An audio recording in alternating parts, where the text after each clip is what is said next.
Hello साथीभाइ, good afternoon है साथीहरू सबैजनालाई। र मैले तपाईहरुलाई मैले एउटा भिडियो बनाएर अपलोड गरेको छु युट्युब च्यानलमा है। मैले विशेष कुरो चाहिँ के बारेमा मैले भिडियो अपलोड गरेको छु भने यो आफ्नै गाडी है ओर्रादोर यो यस्तो रफ बाटोमा हिँड्दा है टायर खिएर चाहिँ अब तार निस्किसकेको बारेमा मैले एउटा भिडियो बनाएर हालेको थिएँ है। र आज चाहिँ मैले जोरथाङ गएर लेक्टो कम्पनीको है 5 नम्बर टायर चाहिँ मैले आज चेन्ज गरेँ। हेर्नुहोस् हो, अन्त यहाँ पनि लगाइरहेको छु। लेक्टो कम्पनी हो यो। लेक्टो है, यहाँनिर देखिरहेको छ लेक्टो कम्पनी है, 5 नम्बरको यो टायर। अब मैले चाहिँ मेरो गाडीमा चाहिँ नयाँ टायर लगाएर हिँड्नु पाउँदैछु है। र साथीभाइ, कुरा त्यही हो, के गर्नु अब अरू कम्पनीको टायर लगाउँ भन्दाखेरि अलिकति मेरो गाडीमा म्याच गर्दैन हो, मिल्दैन। त्यो भएर गर्दा चाहिँ 5 नम्बर लेक्टो कम्पनीकै चाहिन्छ हो मेरो टायरलाई चाहिँ, मेरो मतलब गाडीलाई चाहिँ टायर।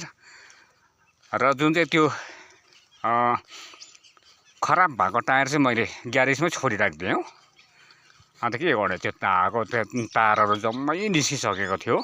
त्यो भएर चाहिँ मैले ग्यारेजमै छोडिराख्थेँ, नयाँ टायर लगाएर चाहिँ घर आएँ है। अहिले फेरि त्यही बाटो हो, त्यही बाटोमा फेरि यो टायर लिएर कुद्दैछु म हो आफ्नै गाडीमा। लेफ्ट र्याक अहिले उँभो दोकानतर्फ जाँदैछु म हो। अब अहिले भरे पनि म फर्किँदाको पनि भिडियो बनाएर म अपलोड गर्छु साथीहरूलाई हो। अब यस्तो छ जिन्दगी हैन। अब घरिघरि हामीले टायर फेर्न सकिँदैन, टायर चेन्ज गर्न सकिँदैन। रेसल गरेर लगाउँदा पनि चलाउँदा पनि हुँदैन, उक्की गइहाल्छ। भएन, ट्युबलेस लगाउँ भन्दाखेरि ट्युबलेसको अलिकति दाम माथि नै परिजान्छ हो।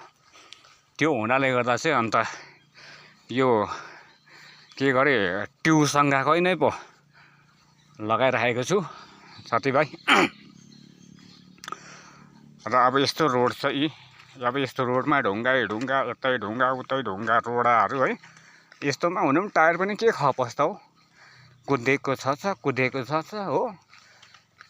अब गाडीको डल्लै बडी पनि पिर्थेलाई स्क्रेपमा दिने बेला भइसकेको छ। अन्त त्यसले गर्दाखेरि चाहिँ अलिक टायरहरू चाहिँ अब अलिक राम्रो लगायो भने चाहिँ अलिकति भए पनि बडीलाई चाहिँ सेफ्टी हुन्छ कि भन्ने है एउटा आशाले चाहिँ अब नयाँ टायर चेन्ज गरेँ। अब यस्तो छ बाटो, हेर्नुहोस् त, रोडै आम्मामामामामा हो। यस्तो बाटोमा चाहिँ धन्न भयो त टायरले अब काम गरेको नि। अब त्यो एकदम रेसुल गरेको टायरले थामेकै थियो। तर हिजो बेलुकादेखि चाहिँ अलिक काम नदेला जस्तो भएर चाहिँ आज मुस्किलले जोरथाङ पुऱ्याएँ। अनि जोरथाङमा गएर ग्यारेजमा गएपछि 5 नम्बर लेक्टो कम्पनीको टायर पाउँछ भनेको त हेर्नुपर्छ दाजु भनेर भन्यो हो त्यहाँको त्यो ग्यारेजको मान्छेले टायर बेच्ने दोकानमा। अन्त खोज्दै लाँदाखेरि त धन्न रहेछ, एक जोडी हो, पछाडिको टायर एक जोडी रहेछ। लेक्टो कम्पनीको चाहिँ 5 नम्बरको टायर चाहिँ रहेछ। अन्त त्यो त्यहाँ किनिवरी तपाईँको 20,000 रुपियाँ लाग्यो दुईटाको हो।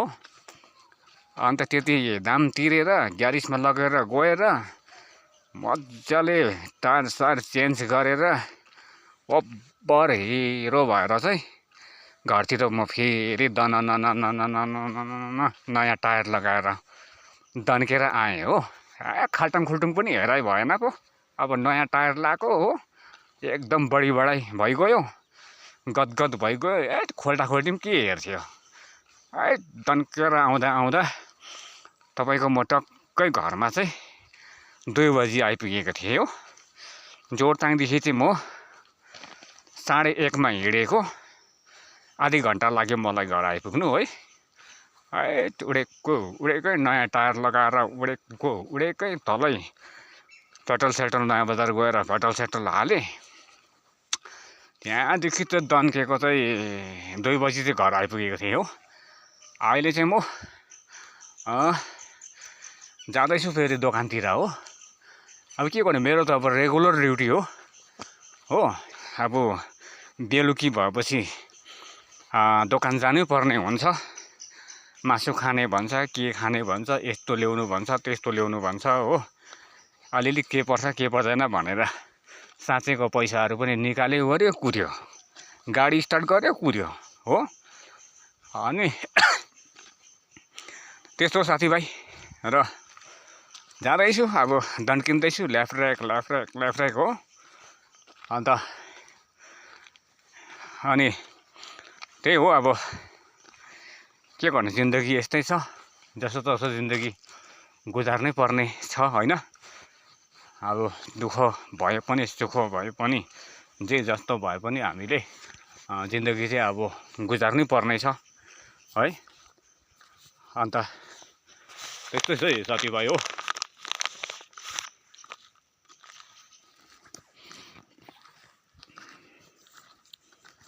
अहिले म पश्चिम दिशापट्टि अनुहार फर्काएर चाहिँ हाम्रो तामदोर्जे मेमेको घर घुरेन पुग्नु आँटेँ। अब भरे फिर्दाखेरि चाहिँ फेरि पूर्व दिशा अनुहार फर्केको हुन्छ।